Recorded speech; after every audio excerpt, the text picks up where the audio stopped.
Hello friends, मैं सर्वेश तिवारी स्वागत करता हूं आपका अपने YouTube educational channel HD classes में। फ्रेंड्स, हमारा चल रहा है वास्तविक संख्या।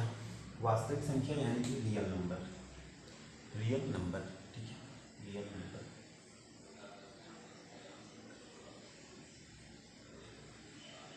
रियल नंबर मतलब वास्तविक संख्या। वास्तविक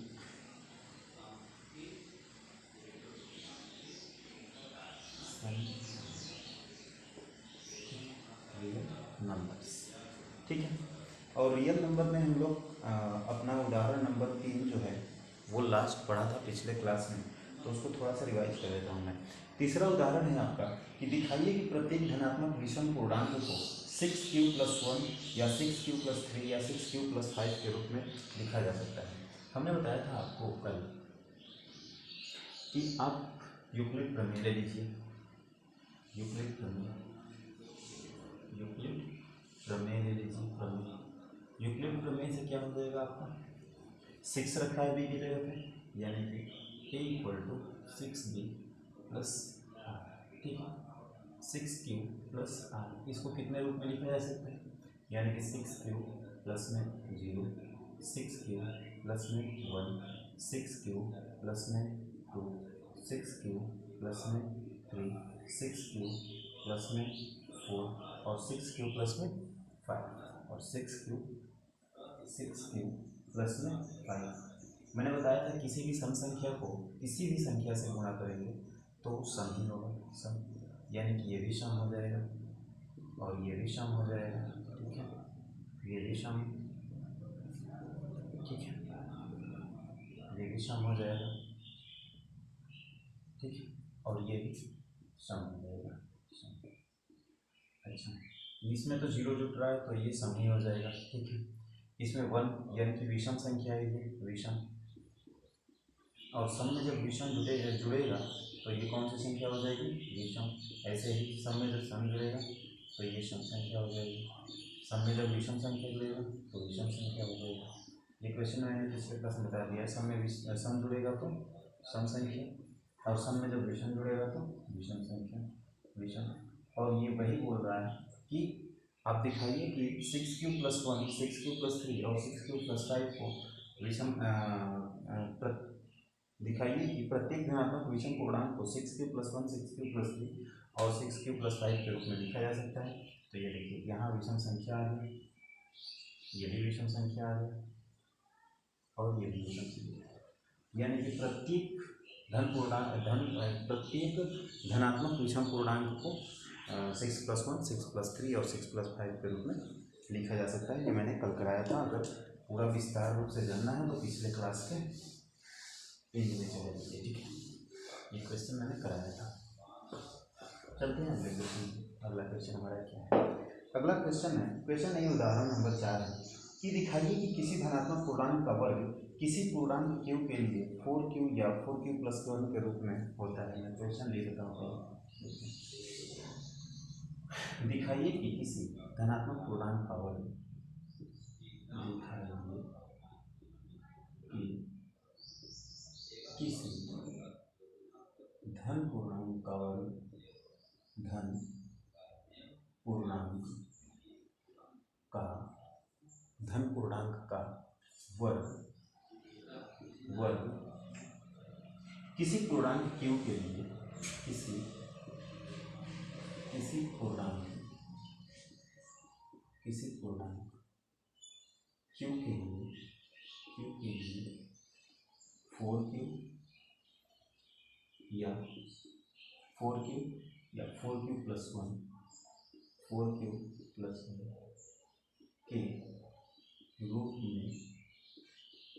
लिखा जा सकता है,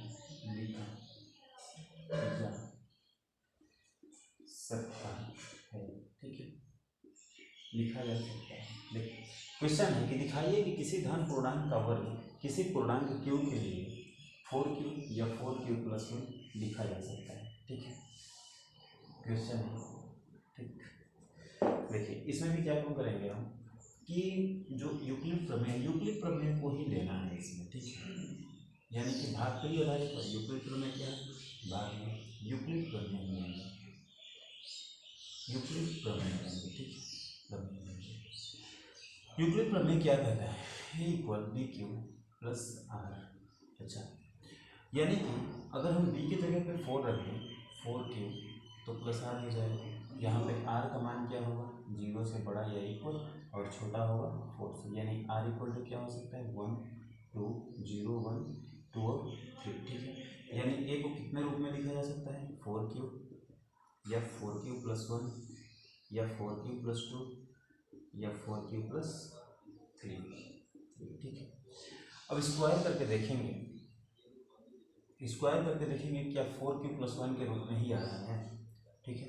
इसका स्क्वायर कीजिए, इसका सभी का स्क्वायर करेंगे, ठीक है। पहले हम 4 क्यू का स्क्वायर करते हैं, स्क्वायर इसमें कर लेते हैं, इसमें कर लेते हैं, ठीक है। 4 क्यू का स्क्वायर कीजिए पहले, 4 क्यू का स्क्वायर, ठीक है, यानी कि 8 क्यू स्क्वायर, यानी इसको क्या लिखा जा सकता है, 4, ठीक है, 4 क्यू 4 और ब्रैकेट में 4 क्यू का स्क्वायर, ठीक है, कर सकते हैं। देखिए जहाँ क्यू, तो यहाँ पे हमें क्यू की जगह पे कुछ और ले लेना चाहिए, तो चलिए ठीक है, क्यू ही ले लेते हैं, यानी इसे हम 4 क्यू के रूप में, यहाँ पे क्यू जो है, क्यू को मत लीजिए, यहाँ पे क्यू को अलग ले सकते हैं, क्यू की जगह पे एम रख लीजिए। मान लेते हैं A equal B M plus R, क्योंकि यहाँ पे क्वेश्चन अभी क्यू दे रखा है ना, तो यहाँ पे दिक्कत हो जाएगी, थोड़ा सा मैंने ध्यान नहीं दिया। तो ए इक्वल 4m, यहाँ पे भी m रख लीजिए, यहाँ पे भी m रख लीजिए, क्योंकि वो क्वेश्चन में दे रखा है क्यू, तो 2 बार नहीं करेंगे, ठीक है। यहाँ पे भी m रख लीजिए, यहाँ पे भी m रख लीजिए और यहाँ पे भी m रख लीजिए। देखिए ये 4q के रूप में आ गया। अगर हम 4m स्क्वायर को कह दें कि क्यू है, तो ये 4q के रूप में आ गया, 4q, ठीक है। अब हम 4m प्लस 1 लेंगे, 4m प्लस 1 का स्क्वायर करेंगे। देखिए प्रत्येक संख्याओं को 4m प्लस 1 4m प्लस 2 और 4m प्लस 3 के रूप में ही लिखा जा सकता है, और हम प्रत्येक का चारों का वर्ग कर लेंगे और देख लेंगे कि इसमें इसके प्रारूप में आ रहा है कि नहीं, तो ये आंसर हो जाएगा। इसका क्या हो जाएगा, 16 प्लस में 18 प्लस में A square plus B square plus 2ab। अब यहाँ पे क्या हो जाएगा, यहाँ से 4 कॉमन कर लीजिए, 16 में से 4 जाएगा, 16 में से 4 जाएगा, 4m square plus 2m plus 1। देखिए अगर हम 4m स्क्वायर प्लस 2m को क्यों मान लें, अगर हम कहें कि Q equal to 4m square, या हम कह दें कि 4m square plus 2m equal to q है, तो देखिए ये 4k प्लस 1 के प्रारूप में आ गया, ठीक है। अब हम तीसरा वाला यानी कि 4m प्लस 2 का स्क्वायर करेंगे, 4m प्लस 2 प्लस 2 का स्क्वायर, ठीक है। ये देखिए यहाँ पे भी 16m स्क्वायर प्लस में 4 दूनी 8 दूनी 16 और प्लस 1। देखिए A square plus B square plus 4, ये देखिए A square plus B square plus 2ab, ठीक है। अब हम क्या करेंगे कि 4 को क्या करेंगे कि 3 प्लस 4 को, ठीक है, यहाँ से 4 कॉमन कर लेंगे, 4 कॉमन कर लेंगे, यहाँ पे भी हो जाएगा 4m स्क्वायर प्लस में यहाँ पे भी 16 है, तो ये भी 4m हो जाएगा, 4m और प्लस में 4m और प्लस में 1, यहाँ पे प्लस में 1 हो जाएगा, ठीक है। अगर 4 मैंने कॉमन ले लिया यहाँ से, तो देखिए 4 और ब्रैकेट में हो जाएगा 4m square plus 4m plus 1, यानी कि देखिए अगर हम कहें कि 4m स्क्वायर प्लस 4m और प्लस 1 ही यहाँ पे क्यू है, तो यहाँ पे 4q के रूप में आ गया, इसका स्क्वायर भी 4q के रूप में आ गया, ठीक है। ठीक। और क्या काम करते हैं कि इसको थोड़ा सा नीचे करते हैं।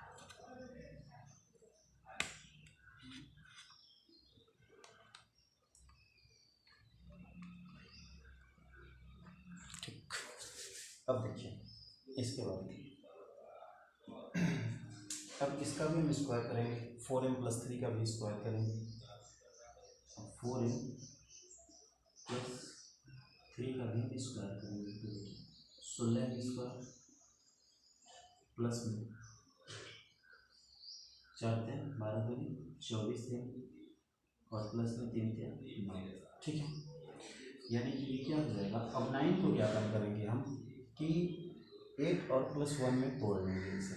देखिए 4 को कॉमन लेने के लिए, ठीक है, और 1 के प्रारूप में लाने के लिए, इसके प्रारूप में लाने के लिए हम क्या काम करेंगे कि देखिए 16m² प्लस में 22m और प्लस में 9 को देखिए 4³ + 1 के प्रारूप में या 4³ के प्रारूप में लाना है। तो हम क्या करेंगे, यहाँ 9 को अगर 8 + 1 कर देते हैं तो 8 में से 4 कॉमन ले लेंगे, वो तो ब्रैकेट में आ जाएगा और +1 शेष बच जाएगा। ये देखिए कैसे 9 को 8 + 1 लिख देंगे इक्वल टू, अब 4 यहाँ से कॉमन ले लेंगे, 4m कॉमन नहीं लेंगे, 4m कॉमन यहाँ से नहीं लेंगे, हालांकि हो सकता है m कॉमन यहाँ से, लेकिन m को कॉमन नहीं लेंगे क्योंकि हमें 4q या 4q+1 के ही रूप में लाना है। ठीक है, तो देखिए यहाँ पे 4m² प्लस में 6m और प्लस में 2 पूरा ब्रैकेट में, और देखिए +1 के प्रारूप में आ गया। अगर हम यहाँ पे भी कह दें कि 4m² plus 6m plus 2 equal to q के प्रारूप में है, q है तो 4q और +1 के रूप में ये आ गया। ठीक है, यानी कि देखिए यहाँ पे भी स्क्वायर करने पे 4q के रूप में आ रहा है, यहाँ पे स्क्वायर करने पे 4q+1 के रूप में आ रहा है, यहाँ पे स्क्वायर करने में 4q के रूप में आ रहा है, यहाँ पे 4q+1 के रूप में आ रहा है। ठीक है, अब यहाँ पे ये देखिए यानी कि प्रत्येक धन पूर्णांक का स्क्वायर 4q या 4q+1 के प्रारूप में आ सकता है। ये कंक्लूजन निकल गया। ठीक है, मैं एक बार और कराता हूँ तो आपको पूरा समझ में आ जाएगा। ठीक है, तो चलिए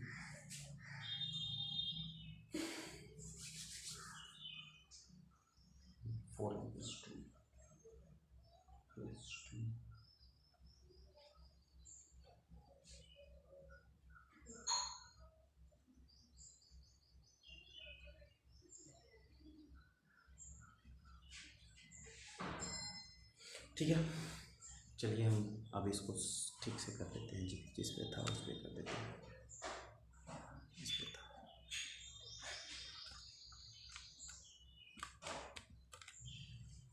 इसको हम करते हैं इलिच।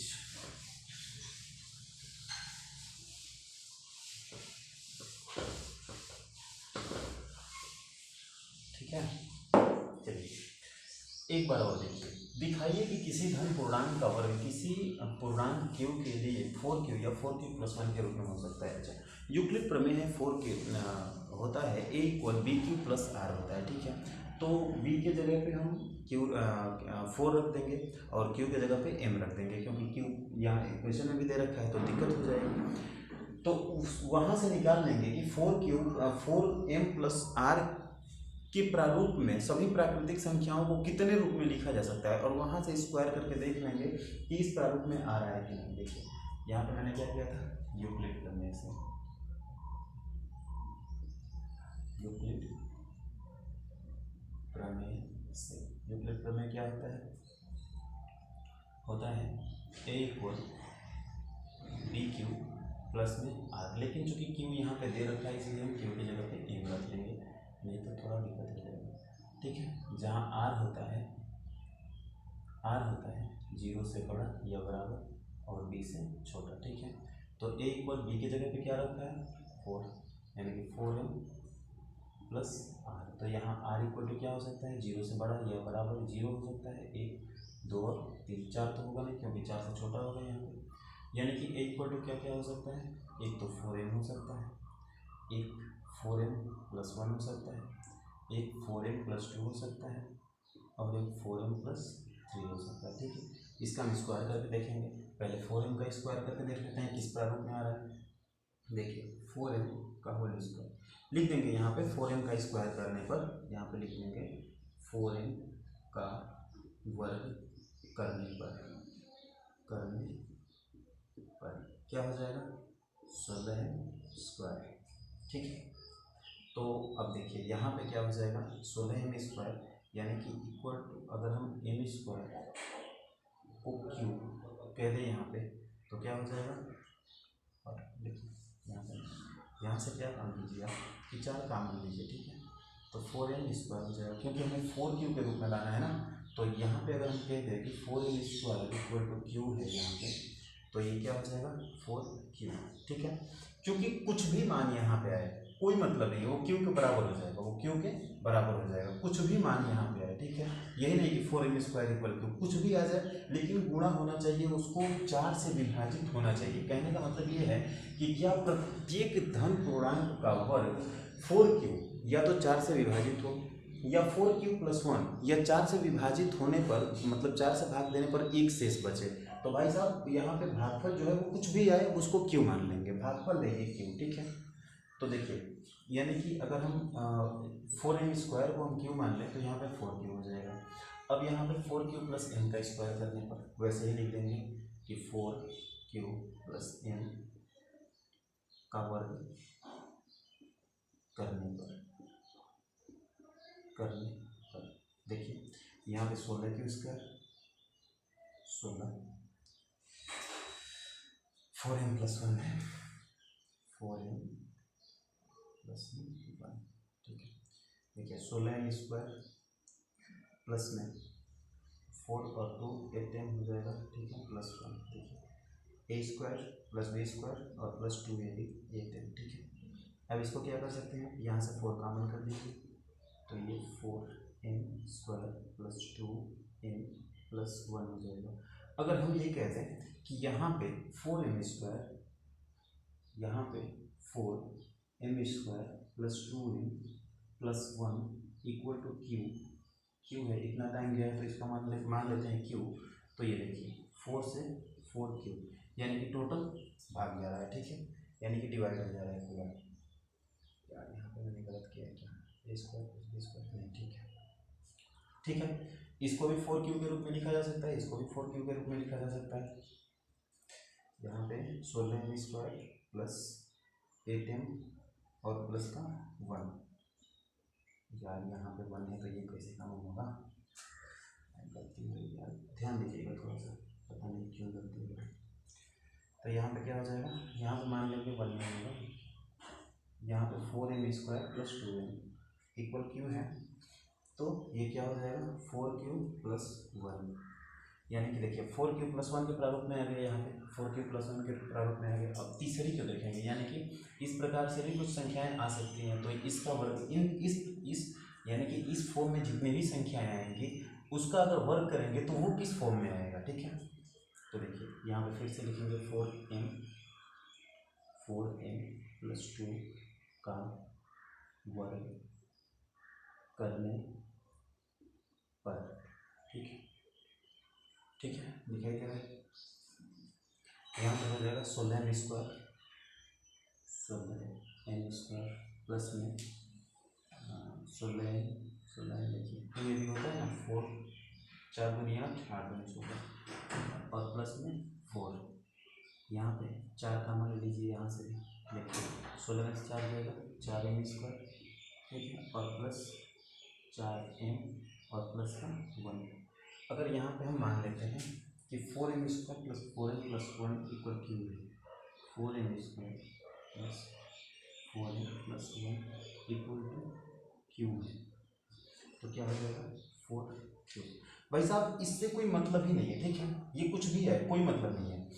ये कह रहा है कि क्या 4 से भाग देने पर शेष 1 बचेगा और या तो पूरा विभाजित हो जाएगा, यही पूछ रहा है। तो इससे कोई मतलब ही नहीं है, इसको क्यों मान सकते हो आप। ठीक है, अब चलिए अगले क्वेश्चन पे दिखाई दे रहा है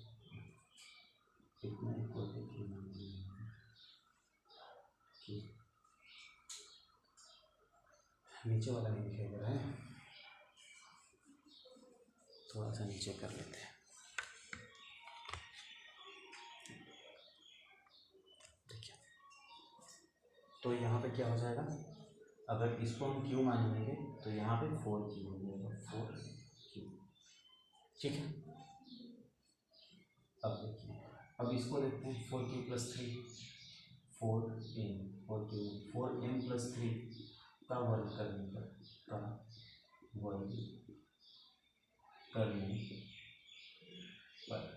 ठीक है। देखिए 16m² प्लस का 4×12 में 24m प्लस का 9, ठीक है। ये 9 को 8 + 1 कर लेंगे 4 कॉमन करने के लिए, क्योंकि हमारे पास +1 लाना है। तो देखिए 16m² प्लस 24m प्लस में इसको 8 + 1 कर लेंगे, फिर यहाँ से 4 कॉमन ले लेंगे, 4m² प्लस में 6m प्लस में 2 और प्लस 1, और यहाँ पे इसका मान क्यू हो जाएगा, कितना भी टाइम्स जाए वो क्यू हो जाएगा, यानी कि मान लेते हैं 4m² plus 6m plus 2 equal to q है यहाँ पे, ठीक है। तो यहाँ पे 4q प्लस 1 हो जाएगा। अब देखिए, सभी प्रकार के धन पूर्णांक या तो 4m के प्रारूप में आएंगे, या तो 4m + 1 के प्रारूप में आएंगे, या तो 4m + 2 या तो 4m + 3 के प्रारूप में आएंगे। और 4m का स्क्वायर करने पे 4q आ जा रहा है, 4m + 1 का स्क्वायर करने पे 4q + 1 आ रहा है, 4m + 2 का स्क्वायर करने पे 4q के प्रारूप में आ जा रहा है, और 4m + 3 का वर्ग करने पर आपका 4q + 1 के प्रारूप में आ रहा है। यानी कि प्रत्येक धन पूर्णांकों का स्क्वायर 4q या तो 4q + 1 के रूप में आ सकता है। अतः यहाँ पे लिखेंगे, अतः वही जो क्वेश्चन में दिया है, अतः किसी भी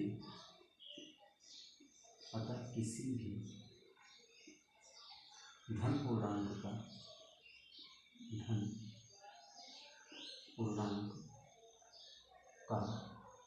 वर्ग किसी पूर्णांक q के लिए, वर्ग किसी पूर्णांक, देखिए जहाँ q एक पूर्णांक है, यानी कि कोई भी पूर्णांक होगा वहाँ पे q मान लिया जाएगा। ये देखिए, ये भी एक पूर्णांक है, अगर m का मान रखेंगे तो कोई ना कोई पूर्णांक आ जाएगा, जैसे यहाँ पे भी m का मान रखेंगे तो कोई ना कोई पूर्णांक आ जाएगा। तो यहाँ पे पूर्णांक जब आ गया है तो इसको q लिख सकते हैं। यहाँ देखिए क्वेश्चन में दिया है किसी भी पूर्णांक q के लिए, ठीक है। तो यहाँ पे पूर्णांक है तो मैंने इसको q मान लिया, यहाँ पे पूर्णांक है इसको q मान लिया, ठीक है। इसलिए मैंने q मान लिया, अपने मन से नहीं माना है मैंने, ठीक है।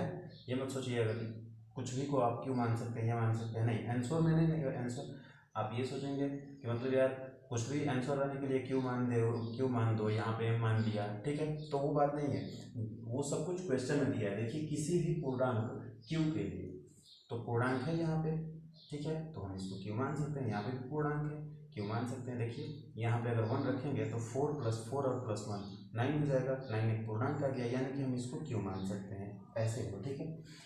तो कंक्लूजन निकलेगा कि अतः किसी भी धन पूर्णांक का वर्ग किसी पूर्णांक q के लिए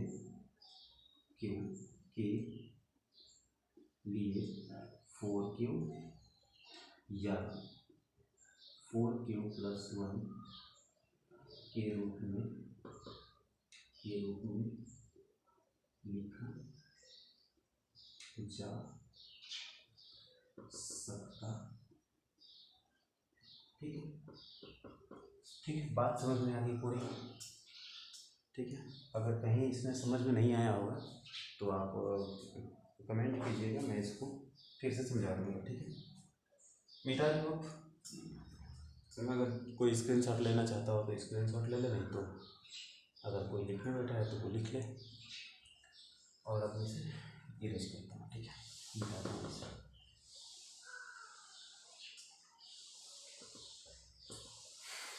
देखिए ये जो रियल नंबर है ये थोड़ा सा बोरिंग चैप्टर है और थोड़ा सा लेंदी टाइप का चैप्टर है, ठीक है।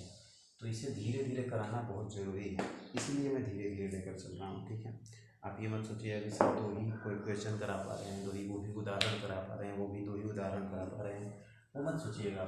आगे लेसन जैसे जैसे आएंगे मैं वैसे वैसे कराता जाऊँगा। अगर इसको थोड़ा भी तेज कर दो ना तो ये आप समझ नहीं पाओगे, ठीक है।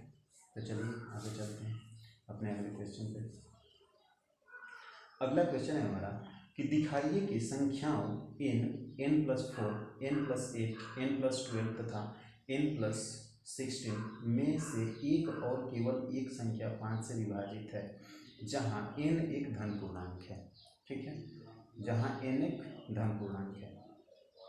चलिए देखते हैं क्वेश्चन को पहले लिख लेते हैं। क्वेश्चन को पहले लिख लीजिएगा। क्वेश्चन है कि दिखाइए कि संख्याओं n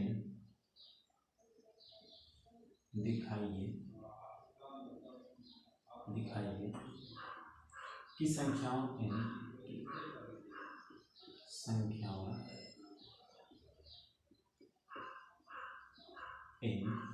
ठीक है, n plus 4 n plus 8 n plus 8 n plus 12 और n प्लस 16 तथा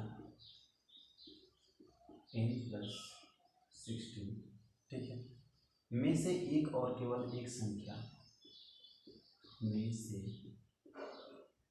एक और केवल एक संख्या एक और केवल एक संख्या 5 से विभाजित है,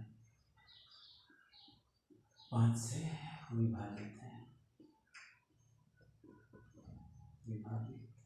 ठीक है, 5 से विभाजित है, जहाँ n एक धन पूर्णांक है, जहाँ n एक धन पूर्णांक है, ठीक है, धन पूर्णांक है। देखिए इसके कहने का मतलब ये है,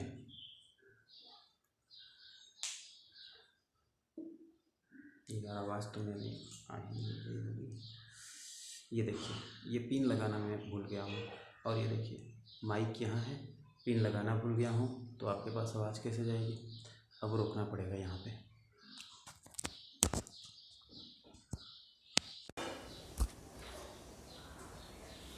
हेलो हेलो हेलो,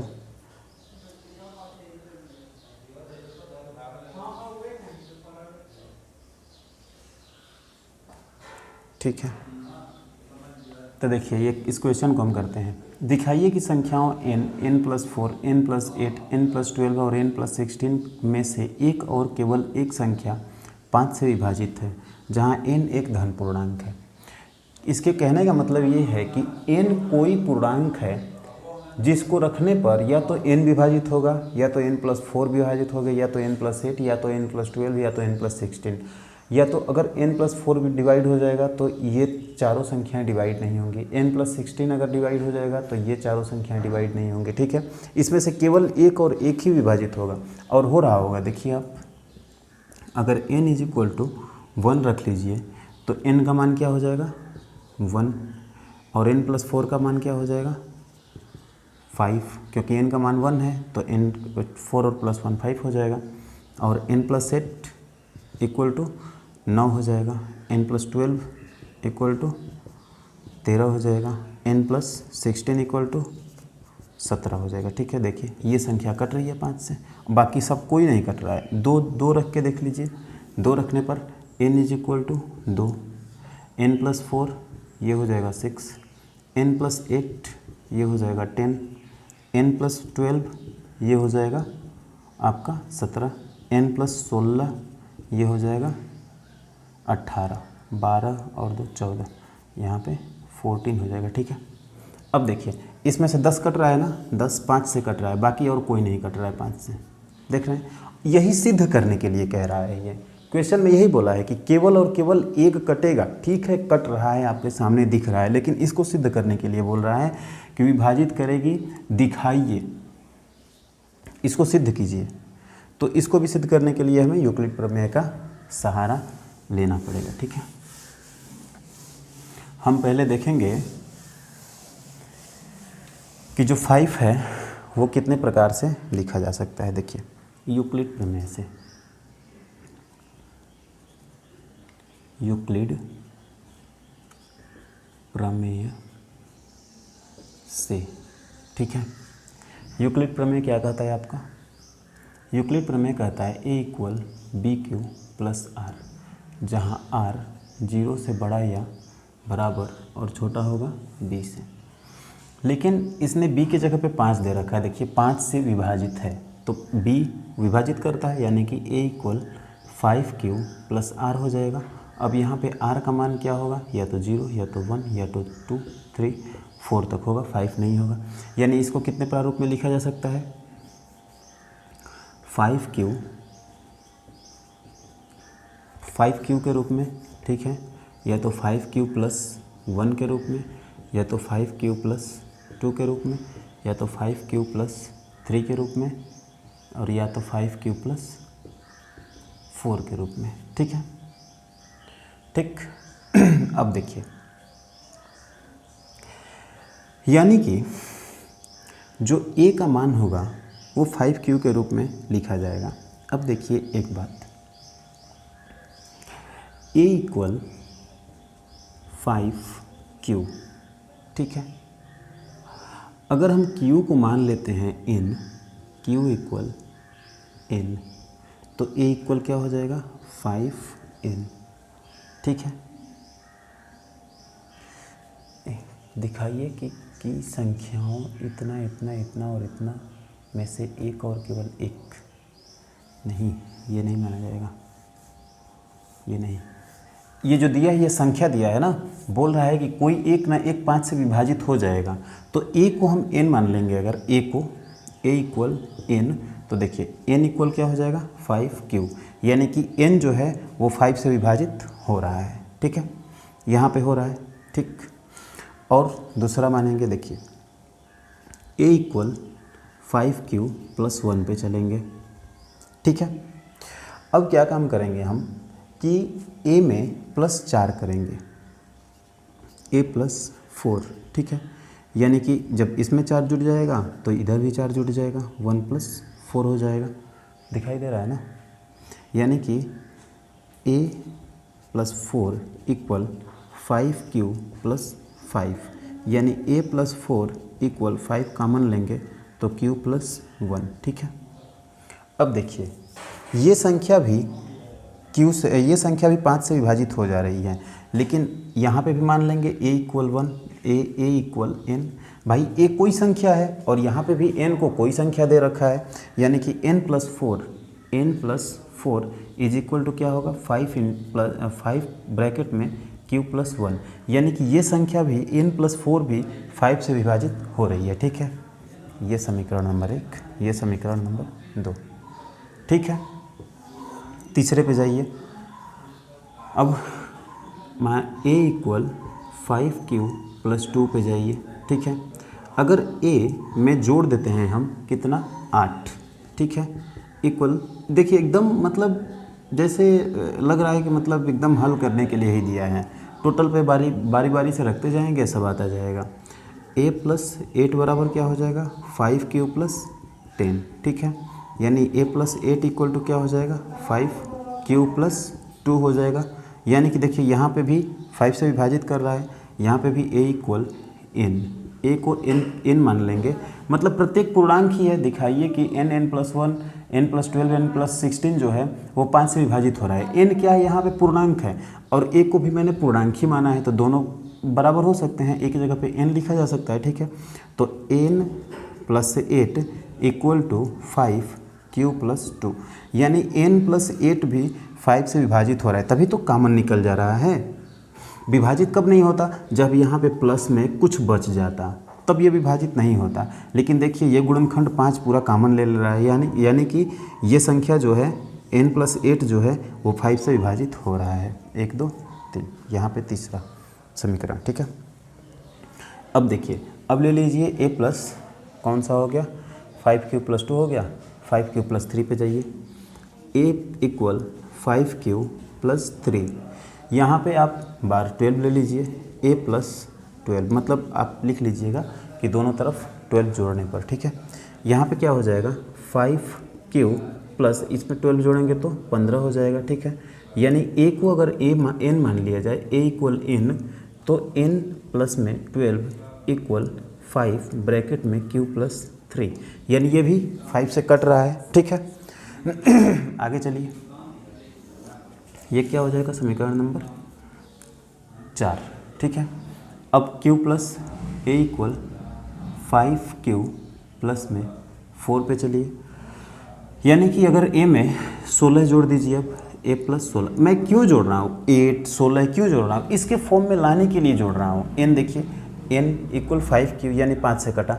अब देखिए इसके फॉर्म में लाने के लिए मैंने 4 जोड़ा, ठीक है, यहाँ पे 4 जोड़ा, मैंने देखा कि 4 अगर जोड़ दिया जाए तो इधर 5 आ जाएगा, ठीक है, ठीक है। तो 5 जोड़ा मैंने, और 5 कॉमन लिया जा सकता है यहाँ से, ठीक है। अब देखिए यहाँ पे 16 रख दीजिए, तो 5q प्लस में ये 20 हो जाएगा, इसलिए मैंने 16 रखा और यहाँ पे 16 रखना भी था।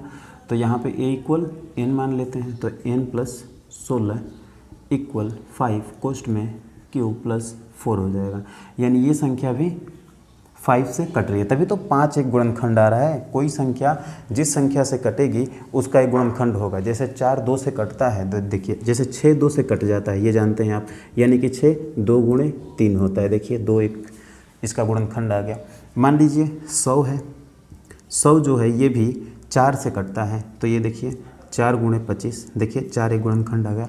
वैसे ही अगर ये संख्या 5 से कट रही है तो 5 एक गुणनखंड आएगा। देखिए 5 अलग से आया है, इंटू हुआ है, यहाँ भी 5 अलग से इंटू, यहाँ भी 5 अलग से इंटू हुआ है, ठीक है। तो अगर 5 गुणनखंड के रूप में आ गया है तो वो संख्या यानी कि 5 से कट रही होगी। तो क्वेश्चन में दिया है कि दिखाइए कि संख्याओं n, n plus 4, n plus 8, n plus 12, n plus 16 में से एक और केवल एक संख्या 5 से विभाजित होगी। अब देखिए, अब आप सोच रहे होंगे कि यहाँ पे तो सभी संख्याएं 5 से विभाजित हो रही हैं। भाई साहब सभी 5 से विभाजित हो रही हैं, भाई सभी 5 से विभाजित होंगी तभी तो कोई ना कोई विभाजित हो जाएगी। यहाँ पे विभाजन ही हम चेक किए हैं कि क्या सभी 5 से विभाजित संख्याएं इसके प्रारूप में आ रही हैं कि नहीं। अब जब इनके प्रारूप में आ रही हैं तो वो कैसे आ रही हैं, ये देखिए। देखिए आप जानते हैं कि इन सभी संख्याओं में से कोई एक ही 5 से विभाजित होगी।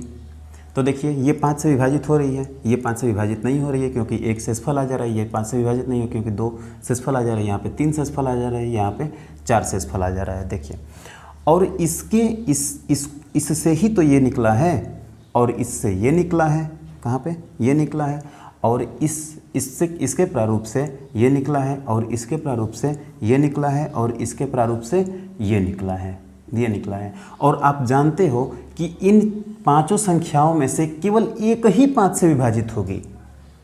अगर ये विभाजित होगी तो ये संख्या विभाजित नहीं होगी। अगर यानी कि ये संख्या अगर विभाजित हो रही है तो आप देखिए यहाँ पे 1 शेष बच रहा है, यहाँ पे 2 बच रहा है, यहाँ पे 3 बच रहा है, यहाँ पे 4 बच रहा है। यानी कि इससे ये निकला, इससे ये निकला, ठीक है, इससे ये निकला, ठीक है, इससे ये निकला, ठीक है, और इससे ये निकला। अतः अतः अतः अतः अतः n plus 4, n plus 8, n plus 16 नहीं 12 और n प्लस 16 में से केवल और केवल एक संख्या 5 से विभाजित होगी। अब देखिए मैंने यहाँ पे समझाया कि ये किसके बराबर है, इसके बराबर है। इससे मैंने ये निकाला, इससे ये निकाला, इससे ये निकाला और इससे ये निकाला, ठीक है। अब देख लीजिए कि Q के जिस मान के लिए ये कटेगा उस मान पे इसमें एक शेष आएगा, यानी यहाँ पे भी एक शेष आ जाएगा, और यहाँ पे 2 शेष आएगा तो यहाँ पे भी 2 शेष आ जाएगा, यहाँ पे 3 शेष आएगा, यहाँ पे भी 3 शेष आ जाएगा, यहाँ पे 4 शेष आएगा तो यहाँ पे भी 4 शेष आएगा। देखिए प्लस में 4 है, प्लस में 2 है, प्लस में 3 है, प्लस में 1 है और Q है, ठीक है। यानी कि Q के यानी कि इसमें से कोई एक ही संख्या अगर 5 से विभाजित होगी और इन्हीं से क्रमशः ये संख्याएं आई हैं, यानी कि इनमें से भी केवल एक ही संख्या जो है 5 से विभाजित होगी। थोड़ा समझना है इसमें थोड़ा सा समझना है, क्योंकि ये टिपिकल है, थोड़ा सा टिपिकल है, ठीक है। और बुक में भी वैसे नहीं समझाया है जैसे समझाना चाहिए इसको।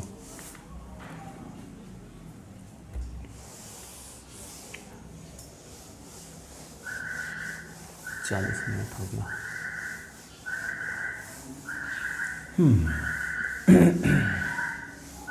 ये क्वेश्चन समझ में आया है आपको? उदाहरण है ये, तो समझ में आया आपको? देखिए ये जो था 5Q प्लस R के कितने प्रारूप में संख्याओं को लिखा जा सकता है? देखिए 5Q के रूप में लिखा जा सकता है जब R 0 हो, 5Q प्लस 1 के रूप में लिखा जा सकता है जब R 1 हो, 5Q प्लस 2 के रूप में लिखा जा सकता है जब R 2 हो, और 5Q प्लस 3 के रूप में लिखा जा सकता है जब R 3 हो, और 5Q प्लस 4 के रूप में लिखा जा सकता है जब R 4 हो। 5Q पे क्या आया? n इक्वल टू 5Q नहीं m लिया था मैंने, क्योंकि Q तो क्वेश्चन में ही दे रखा था, ठीक है। तो यहाँ पे m ले लेंगे हम लोग, ठीक है, यहाँ पे m ले लेंगे। भाई साहब जब जानते हैं कि यहाँ पे गड़बड़ी है तो क्यों वो गलती करें, ठीक ठीक है। तो यहाँ पे 5Q आ गया था, 5Q आ गया था, ठीक है। n इक्वल 5 नहीं यार, ठीक ही तो था, वो तो पिछले क्वेश्चन की बात थी जहाँ पे Q आया था। दिमाग हैंग कर रहा है यार, क्या बताएं। यहाँ पे Q ले सकते हैं, कोई बात नहीं, क्वेश्चन में Q नहीं है, पिछले क्वेश्चन में Q था, वो बात मुझे याद आ गई। तो यहाँ पे 5Q आ गया था, यानी कि ये 5 से कटेगा डायरेक्ट ही, n इक्वल 5Q आ गया था, ठीक है। n इक्वल 5Q आ गया था, n इक्वल 5Q आ गया था, ठीक है। तो ये डायरेक्ट 5 से कटेगा, और ये जो था n प्लस 4 के मान पे ये कट रहा था, और ये n प्लस 8 के मान पे ये कट रहा था, और n प्लस 12 के मान पे ये कट रहा था, और n प्लस 16 के मान पे ये कट रहा था। और आपको पता है कि इसमें से कोई एक ही संख्या कटेगी, और इन्हीं से ये क्रमशः निकला है, तो इनमें से भी तो कोई एक ही संख्या कटेगी, बाकी सब नहीं कटेगी, ठीक है। तो ये चीज़ सिद्ध होता है। तो इसको थोड़ा सा ध्यान दीजिएगा, आप ध्यान से समझेंगे, या अगर नहीं समझ में आएगा तो फिर से कमेंट करेंगे तो मैं बताऊंगा, ठीक है, ठीक है, ठीक है। इसको मैं बता दूंगा फिर से, अगर आपको दिक्कत होगी तो कमेंट कीजिएगा, मैं फिर से समझाने की कोशिश करूंगा, और नहीं तो थोड़ा सा दिमाग पे जोर देंगे तो ये समझ में आ जाएगा ये क्वेश्चन, ठीक है। इतना ही जोर देना था, इतना समझ जाएंगे तो फिर आगे हम क्वेश्चन कराएंगे आपको। आगे अगर क्वेश्चन कराएंगे आपको हम, तो उसमें थोड़ा अधिक दिक्कत नहीं होगा, ठीक है, क्योंकि अब आगे तो ये लसा मसा वगैरह आ गया, LHS RHS नहीं LCM, और एक क्या होता है लसा मसा HCF, ठीक है। तो चलिए, अब हमारा टाइम भी हो चुका है और 2 ही क्वेश्चन हो पाया यार, दो ही हो ही पा रहा है, क्योंकि ये लेसन ही ऐसा है भाई साहब कि अगर हम धीरे धीरे नहीं, अब ये क्वेश्चन आपको समझ में उतना नहीं आया होगा, मैं जानता हूँ आपको 50% ही समझ में आया होगा। वो मैंने जो बताया है कि इससे ये निकला है, इससे ये निकला है, इससे ये निकला है, तो अब अगर आप जानते हो कि इसमें से केवल एक ही कटेगा तो इसमें से भी केवल एक ही कटेगा, ये चीज़ आपके मन में ना खटक उत्पन्न कर रहा होगा। लेकिन आप उसको जब एक बार करेंगे, फिर 2 बार करेंगे, फिर तीसरी बार करेंगे, फिर चौथी बार करेंगे, तो धीरे धीरे आपके दिमाग का विस्तार होगा और आपको समझ में आएगी वो चीज़ें, ठीक है। अभी इतना धीरे धीरे चल रहा हूँ तो वो समझ में उतना नहीं आया होगा। तो सोचिए अगर मैं तेज़ चल देता तो कुछ समझ ही में नहीं आता, मैं खुद ही अब भाई साहब पढ़ने का तो फ़ायदा क्या हुआ, खुद तो हल करने आया नहीं हूँ, आपको समझाने के लिए मैं आया हूँ यहाँ पे। तो फ्रेंड्स रखते हैं आज के लिए इतना ही, करते हैं कल जारी, तब तक के लिए बाय।